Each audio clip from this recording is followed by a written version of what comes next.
ഇന്ന് നമുക്ക് ഗോതമ്പ് പൊടി കൊണ്ട് സൂപ്പർ ടേസ്റ്റി ആയിട്ടൊരു നൂഡിൽസ് റെഡിയാക്കി എടുക്കാം. അതിനായിട്ട് ഗോതമ്പ് പൊടി നന്നായിട്ട് ഉപ്പും വെള്ളവും ചേർത്ത് കുഴച്ച് വെച്ചിട്ടുണ്ട്. അല്പം ഓയിലും കൂടെ പുരട്ടി റെസ്റ്റ് ചെയ്യാനായിട്ട് വെക്കാം.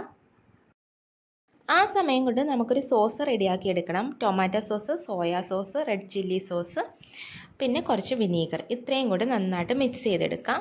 ഇനി ഈ സോസ് ആഡ് ചെയ്യാൻ താല്പര്യമില്ലെങ്കിൽ ഈ സ്റ്റെപ്പ് ഒന്ന് സ്കിപ്പ് ചെയ്യാം. ഇനി ഇടിയപ്പത്തിൻ്റെ അച്ചിൽ ഗോതമ്പ് മാവ് ഇട്ട് കൊടുക്കാം.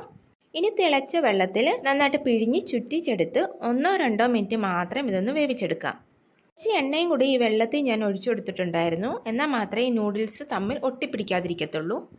പിന്നെ 2-3 മിനിറ്റ് മാത്രം വേവിച്ചെടുത്താൽ മതി. ഒരുപാട് അങ്ങ് വെന്ത് പോകണ്ട. ഇനി ഒരു തണുത്ത വെള്ളത്തിലേക്ക് മാറ്റിയതിന് ശേഷം നമുക്ക് ഊറ്റി വെക്കാം. ഇനി 2 മുട്ട ചിക്കിച്ചെടുക്കാം. മുട്ടയിൽ ഞാൻ ഉപ്പും കുരുമുളക് പൊടിയും ചേർത്തിട്ടുണ്ടായിരുന്നു. ഇനി അതൊന്ന് മാറ്റി വെച്ചതിന് ശേഷം ആ പാനിൽ തന്നെ അല്പം ഓയിൽ ഒഴിച്ചു കൊടുക്കാം. ഇനി കുറച്ച് വെജീസ് ചേർക്കാം. സവാള, ക്യാരറ്റ്, ക്യാപ്സിക്കം, ഇതാണ് ഞാൻ എടുത്തിട്ടുള്ളത്. വെജിറ്റബിൾസ് 1 മിനിറ്റ് മാത്രം വഴറ്റിയതിന് ശേഷം അതിലേക്ക് ആവശ്യത്തിന് സോസ് ഒഴിച്ചു കൊടുക്കാം. തയ്യാറാക്കി വെച്ചിട്ടുള്ള നൂഡിൽസും പിന്നെ നമ്മൾ സ്ക്രാമ്പിൾ ചെയ്ത് വെച്ചേക്കുന്ന എഗ്ഗും കൂടി ചേർത്ത് കൊടുക്കാം.